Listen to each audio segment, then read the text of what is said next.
to use coconut milk on hair for hair growth. You will need 1/4 cup of coconut milk and shower cap. Directions. Heat the coconut milk in a bowl until it is slightly warm. Then, massage the milk onto your scalp for 15 minutes, and work it through your hair from the roots to the tips. Now, leave it on for 45 minutes. Later, cover your hair with a shower cap to avoid a mess.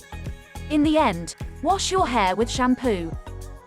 For best results, you have to repeat this treatment once a week.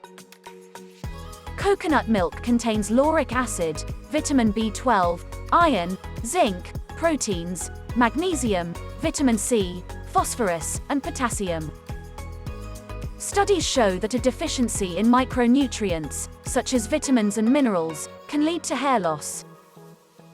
Coconut and its extracts can also help reduce dandruff. Hope you did get some value out of our today's video. If you really did, hit subscribe button, press the bell icon in order to get regular updates from our channel.